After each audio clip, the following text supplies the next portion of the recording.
नमस्कार। प्रस्तुत है आज का चिंतन। दो भाई दीवार उठा रहे थे। छोटे ने कहा, भैया, मैं यदि किसी देश का राजा होता तो निश्चित आपको ही अपना मंत्री नियुक्त करता। बड़े भाई ने हंसकर कहा, वह तो बाद में देखेंगे, अभी तो ईंट उठाइए, आगे का काम करें। बिना नाव की सहायता के योगी ने जल पर चलकर नदी को पार किया। उसे अपनी सिद्धि पर बहुत गर्व हुआ और संतोष भी। अहंकार से तने हुए उस योगी को एक बूढ़े मछुआरे ने देखा। उसने समीप जाकर साष्टांग प्रणाम करते हुए उनसे पूछा, भगवान, जल पर तैरने की यह सिद्धि आपने कितने समय में प्राप्त की?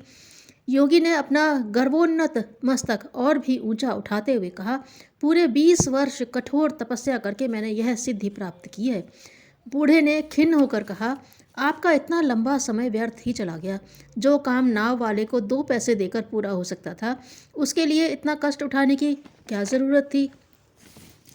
एक भक्त भगवान की प्रतिमा के आगे बैठा कुछ याचना कर रहा था। याचना करते समय बहुत समय बीत गया, पर उसकी कामना पूर्ण न हुई।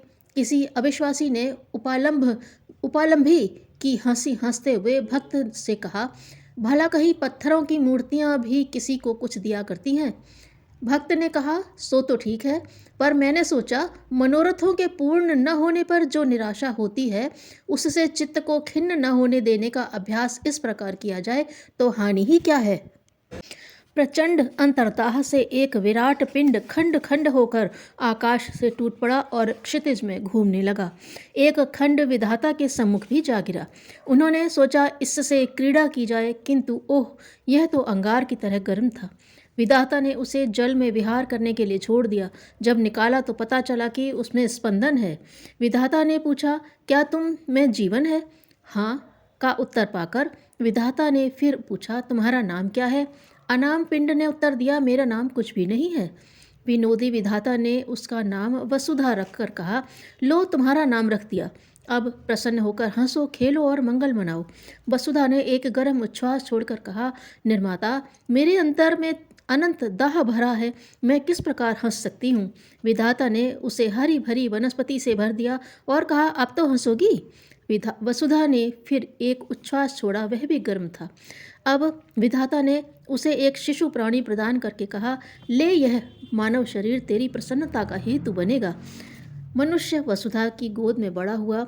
उसने अपने परिश्रम से मां वसुधा को सजा दिया।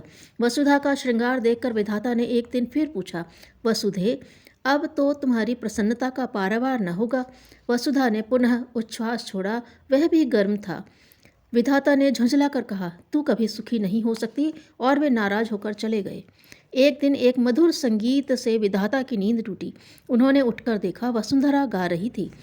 विधाता ने उसकी प्रसन्नता का कारण पूछा।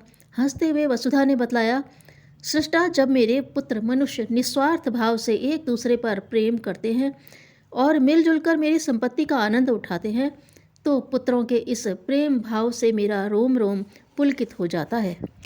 दो भाई तीर्थ यात्रा पर निकले। रुपए पैसे का उनके पास कोई अभाव न था। उनमें से एक छोटे भाई ने धन बांटना प्रारंभ किया।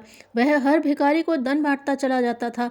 अच्छे बुरे, पवित्र अपवित्र, इसे धन की आवश्यकता है अथवा नहीं, उसके मस्तिष्क में ऐसा कोई भी विचार न था। एक निर्धन गृहस्थ जो कई दिन से ठंड के कारण व्याकुल था, सामने से गुजरा। दूसरे बड़े भाई ने अपना कोट उतारकर उसे देते हुए कहा, लो भाई, ठंडक से शरीर बचाओ, तुम्हारे पीछे एक परिवार लगा है। छोटा भाई नतमस्तक हो गया। उसने अनुभव किया, दान का महत्व उपयोग है, अहंकार नहीं। धन्यवाद।